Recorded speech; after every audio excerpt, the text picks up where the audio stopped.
রিপন মন্ডলের প্রশ্ন হচ্ছে যে রাসূলুল্লাহ সাল্লাল্লাহু আলাইহি ওয়াসাল্লাম যখন মিরাজে গিয়েছিলেন, মিরাজে যাওয়ার পর থেকে পরে যখন তিনি প্রত্যাবর্তন করলেন, যখন সকাল হলো, তখন মক্কাবাসীরা জানতে পারলো বা তাদেরকে বলা হলো যে রাসূলুল্লাহ সাল্লাল্লাহু আলাইহি ওয়াসাল্লাম এখান থেকে রাত্রিবেলায় মসজিদে হারাম থেকে বাইতুল মাকদিস গিয়েছিলেন এবং বাইতুল মাকদিস থেকে রাসূলুল্লাহ সাল্লাল্লাহু আলাইহি ওয়াসাল্লাম আকাশে গিয়েছিলেন সিদরাতুল মুনতাহা পর্যন্ত। তো এবারে যখন মক্কার মুশরিকদের সামনে এই ঘটনা যখন তুলে ধরা হলো, তখন তারা সেটাকে মিথ্যা বলে তারা প্রচার করলো যে এটা মিথ্যা ঘটনা, এটা মিথ্যা কথা, এটা সম্ভব না, অসম্ভব, এটা আমাদের ব্রেনে ধরছে না বা আমাদের মাইন্ডে ধরছে না। কারণ যে এখান থেকে বায়তুল মাকদিস হচ্ছে অনেক দূরত্ব, আমরা তো অনেক সময় ধরে সেখানে ভ্রমণ করি, তাহলে সে এক রাত্রে সেখান পর্যন্ত গেল, তারপর আকাশের কথা তো আরো মানুষের ব্রেনে আসে না, তাই তারা অস্বীকার করলো। তবে মক্কার যারা বিজ্ঞ লোক মুশরিকের মধ্যে যারা জ্ঞানী গুণী, তারা বলছে আচ্ছা ঠিক আছে, এবার মোহাম্মদকে আমরা একটু পরীক্ষা করে দেখি যে আসলেই কি সে সত্য কথা বলছেন না মিথ্যা কথা বলছেন। তখন এবার তারা কিছু প্রশ্ন করলেন। প্রশ্ন হলো এই, আচ্ছা আপনি বলেন তো, আপনি যে বলছেন, আল্লাহ রসুলকে বলছেন যে আপনি যে বলছেন যে আমি বায়তুল মাকদিসে গিয়েছিলাম এবং সে বায়তুল মাকদিসে গিয়ে সেখানে আমি সমস্ত নবীদের ইমাম ইমাম হয়ে তাদেরকে নামাজ পড়ালাম, তারপরে সেখানে জিবরিলের সাথে সাক্ষাৎ হলো, জিবরিল আমাকে দুইটা বাটি নিয়ে এনে দিলেন, একটা বাটিতে দুধ, একটা বাটিতে ছিল মদ, একটা বাটিতে ছিল, জিবরিল আমাকে বললেন আপনি কোনটা চান। হ্যাঁ, যা পুরো ঘটনা ওই মেরাজের। তা আপনি যে কথা বলছেন, আচ্ছা আপনি বলুন তো বাইতুল মাকদেশের রূপরেখা কেমন, তাহলে তো ধরা পড়বেন।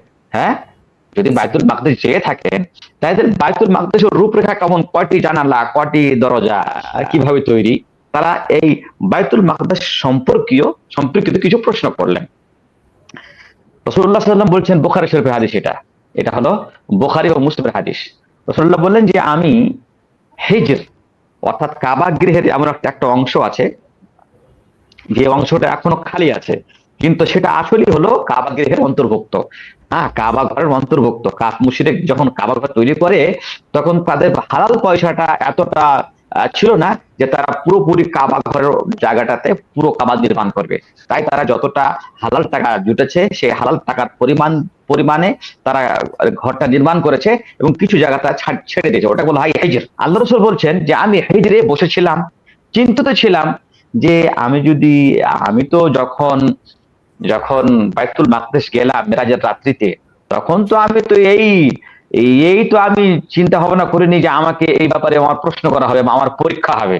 তো আমি জানালাগুলো গণনা করিনি বা তার দরজাগুলো গণনা করিনি, আমি তো এই ভাবে আমি দেখিনি। তো তো আমি চিন্তিত ছিলাম যে আমি যদি বলতে না পারি তাহলে তো আমাকে সব লোক মিথ্যাবাদী মনে করবে। তো রাসূলুল্লাহ বলছেন বুখারী শরীফের হাদিসে, ফাজাল্লাল্লাহু লি বাইতুল মাকদিস, আল্লাহ রাব্বুল আলামিন আমার সামনে বাইতুল মাকদিসটাকে প্রকাশ করে দিলেন। আমি বাইতুল মাকদিসকে পুনরায় দেখলাম। হ্যাঁ, সুন্দরভাবে দেখলাম এবং কাফেরদের মুশরিকদের যেগুলো প্রশ্ন ছিল কাবা বাইতুল মাকদিস সম্পর্কিত, আমি প্রত্যেক প্রশ্নের উত্তর দিলাম। এই হাদিস সম্পর্কে রিপোর্ট মন্ডল প্রশ্ন করেছেন যে হাদিসটা সঠিক না। এই হাদিসটা বুখারীতেও আছে, মুসলিমও আছে, সঠিক, সুতরাং হাদিসটা সহিহ, এই ঘটনা সহিহ। কিন্তু এই ঘটনা প্রসঙ্গিত আরেকটা ঘটনা আপনাকে বলে দিই, সেটা হলো এই, যখন রাসূলুল্লাহ সাল্লাল্লাহু আলাইহি ওয়াসাল্লাম আবু বকর সিদ্দিক রাদিয়াল্লাহু তাআলা যখন রাসূলুল্লাহ সাল্লাল্লাহু আলাইহি ওয়াসাল্লাম যখন মেরাজের ঘটনাটা মুশরিকদের মক্কার সামনে প্রকাশ করলেন, তখন মুশরিকিনে মক্কা বলছে আচ্ছা এইবারে তাকে মিথ্যা প্রমাণ করব আমরা, এ সম্ভব না। তখন মক্কার লোকেরা এই ঘটনাটাকে পুরো মক্কাতে তারা ছড়িয়ে দেওয়ার চেষ্টা করলো।